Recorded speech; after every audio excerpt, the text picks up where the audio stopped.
Howdy.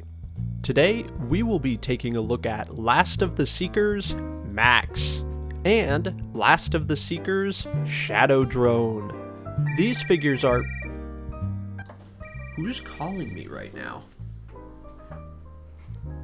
Hello? They came out with another one? It's a PowerCon exclusive. What's PowerCon? Oh, so you can buy it online? Alright, well, thanks for letting me know. I guess I'll go buy it then. And Last of the Seekers, Surge. This figure is a... Now who's calling me? Hello? Yeah, I know, you just told me there's a convention exclusive, the PowerCon one. No? Now there's a BotCon one. But is this the BotCon one from last year? Oh, okay, they need to resell it this year. Wait, it's more expensive? I guess I gotta pick it up. And Last of the Seekers, Renegade. I swear, if that's the exact same... Hello? Yes, I know, the convention exclusives. What do you mean they came out with another one? And it's a limited run. How many figures? 100? You think I'm gonna get one of those 100 figures at this hour? And Last of the Seekers, Ice. These figures are all part of a new intellectual property called Last of the Seekers, which is seemingly inspired by the famous Transformers franchise, but seeks to define its own story. Each of these figures comes with one shield that parts forms for the jet mode, a long rifle-style blaster, a more generic style head, 2 transparent swords, and 2 transparent blasters. And pegs. Way too many pegs, but we'll get to that later. In robot mode, these figures look really good. They have a very unique design, but it's almost reminiscent of the Seekers from the War for Cybertron and Fall of Cybertron franchise within Transformers. But I think they still stand really well on their own. Actually, some of them don't stand very well on their own. These designs look really cool, but unfortunately the build on these figures is lacking. Since this is the first time this company has tried to produce transforming figures, there's a bunch of weird tolerance issues, like the hands are just pegged into balls that are in the wrists. These little inlets are really easy to just fall out of the shoulders. And these guns, I mean, it's so weird how these figures are set up. They just have pegs that stick into things like the fists and the forearms, and it's a really strange design.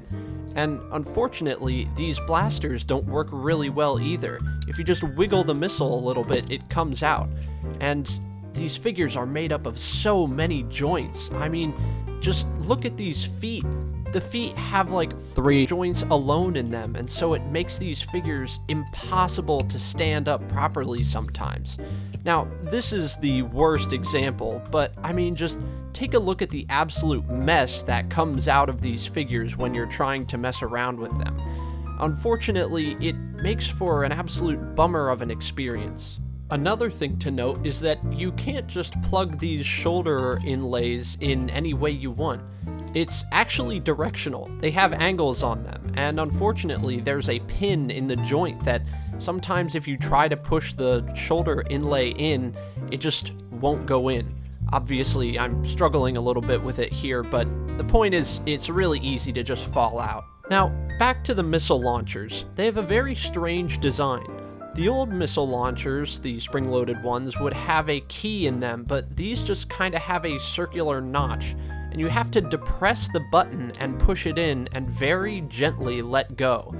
Now, these makes these spring-loaded missile launchers very temperamental, but you need to pull up on the missile launcher to actually fire it. As you'll see in this next clip, it does have a little bit of firepower. Obviously, it's not going to knock over an entire figure, but again, don't push down on the button. That's not how these ones work.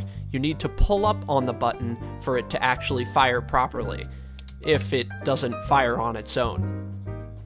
Here's how Last of the Seeker's Renegade scales with Deluxe Class Deep Cover, Voyager Class Sweep, and Leader Class Grimlock. Here's how Last of the Seeker's Shadow Drone scales with Deluxe Class Bumblebee and Planet X Moors. Here's how Last of the Seeker's Maxx scales with Fans Toys Warthog and Magic Square Light of Peace. In their vehicle modes, all these Seekers have the same futuristic jet mode. In their jet modes, I think these Seekers look absolutely incredible. There's a ton of variation with these designs, and unlike some of the Seekers, these figures hold together really well in jet mode. They're really solid figures, and one of the things I thought was interesting is they actually gave this jet mode landing gear. Now, they're not wheels, they don't roll, not on a figure this small, but I think it's nice that they added these little landing skids or landing feet or whatever you want to call them. Like I said, there's a ton of variation between how you can position the missile launchers, how you can position the rear thrusters, and the parts forming shield is actually not required. You can see it here on a few of the figures, like Surge here. You don't actually need the piece to be pegged into the front of the jet, but I do think it gives it a bit more of a sleek looking profile. I think this jet mode is really well done, and like I said, it holds together a heck of a lot better than some of these figures do in robot mode. So, to be honest, I don't usually display my figures in vehicle mode, but some of these, I might display them in jet mode. I think it looks really good. Here's how Last of the Seeker's Ice scales with Deluxe Class Deep Cover, Voyager Class Armada Starscream, and Leader Class Laser Optimus Prime. Here's how Last of the Seeker's Surge scales with Deluxe Class Barricade, Voyager Class Sound Blaster, and Planet X Somnus. I hope you've enjoyed this brief look at Last of the Seeker's Maxx, Shadow Drone, Surge, Renegade, and Ice. If there are any other figures you'd like me to take a look at next, leave a comment down below. And as always, I'm Leo, reminding you that plastic toys don't belong in plastic prisons. See you next time.